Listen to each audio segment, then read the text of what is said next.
Juan, ikadalawampu na kabanata. Nang unang araw nga ng sanglinggo ay naparong maaga sa libingan si Maria Magdalena, samantalang madilim pa, at nakita ang bato na naalis na sa libingan. Tumakbo nga siya at naparoon kay Simon Pedro at sa isang alagad na iniibig ni Jesus.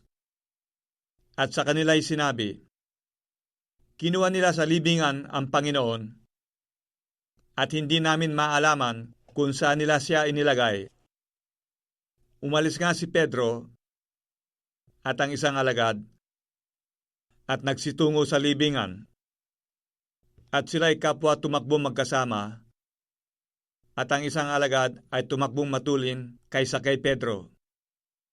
At dumating na una sa libingan, at nang kanyang tunghan at tignan ang loob, ay nakita niya nangakalatag ang mga kayong lino. Gayon may hindi siya pumasok sa loob. Dumating naman nga si Simon Pedro na sumusunod sa kanya at pumasok sa libingan, at nakita niyang nangakalatag ang mga kayong lino, at ang panyo na nasa kanyang ulo ay hindi kasamang nakalatag na mga kayong lino, kundi bukod na natitiklop sa isang tabi. Na magkagayoy, pumasok din naman nga ang isang alagad na unang dumating sa libingan, at siya'y nakakita at sumampalataya, sapagkat hindi pa nila napag-uunawa ang kasulatan na kinakailangang siya'y muling magbangon sa mga patay. Kaya't ang mga alagad ay muling nagsitungo sa kani-kanilang sariling tahanan. Ngunit si Maria ay nakatayo sa labas ng libingan na umiiyak.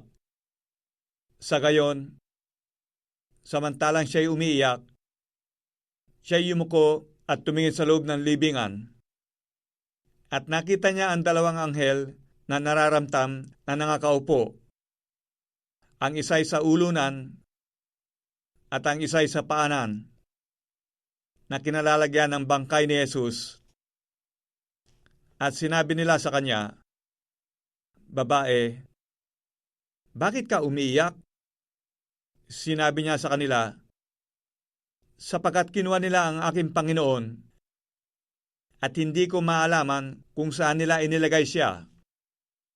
Pagkasabi niya ng gayon, siya'y lumingon at nakitang nakatayo si Jesus, at hindi nalalaman na yaon ay si Jesus.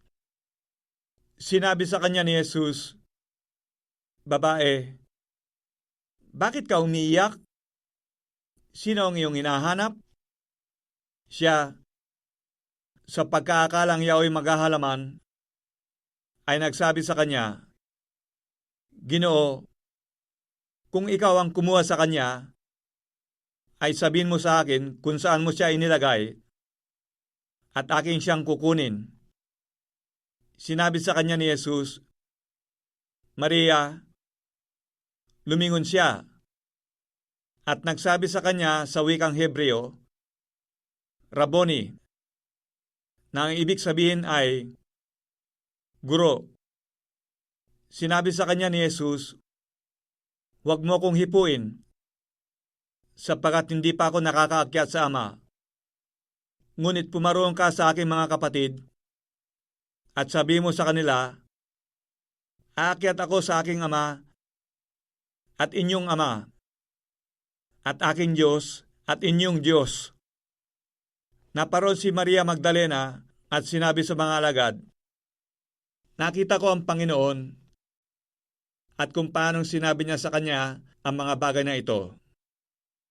Nang kinahapunan nga ng araw na yaon, na unang araw ng sanlinggo, at nang nangapipinid ang mga pintong kinaroroonan ng mga alagad, dahil sa katakutan sa mga Hudyo, ay dumating si Jesus at tumayo sa gitna. At sa kanila'y sinabi, "Kapayapaan ang sumainyo." At nang masabi niya ito, ay kanyang ipinakita sa kanila ang kanyang mga kamay at ang kanyang tagiliran. Ang mga alagad ngayon nangagalak nang makita nila ang Panginoon. Sinabi ngang muli sa kanila ni Jesus, "Kapayapaan ang sumainyo. Kung paanong pagkasugo sa akin ng Ama, ay gayon din naman sinusugo ko kayo." At nang masabi niya ito, sila'y hiningahan niya at sa kanila'y sinabi, "Tanggapin ninyo ang Espiritu Santo. Sino mang inyong patawarin ng mga kasalanan, ay ipinatatawad sa kanila. Sino mang hindi ninyo patawarin ng mga kasalanan, ay hindi pinatatawad." Ngunit si Tomas, isa sa 12 na tinatawag na Didimo, ay wala sa kanila nang dumating si Jesus. Sinabi nga sa kanya ng ibang mga alagad, "Nakita namin ang Panginoon." Ngunit sinabi niya sa kanila, "Malibang aking makita sa kanyang mga kamay ang butas ng mga pako, at maisuot ko ang aking daliri sa butas ng mga pako, at maisuot ko ang aking kamay sa kanyang tagiliran, ay hindi ako sasampalataya." At pagkaraan ng 8 araw, ay muling nasa loob ng bahay ang kanyang mga alagad, at kasama nila si Tomas.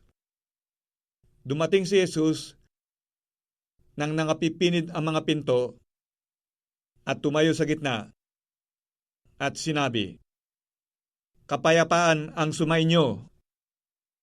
Nang magkagayoy, sinabi niya kay Tomas, "Idaiti mo rito ang iyong daliri, at tignan mo ang aking mga kamay.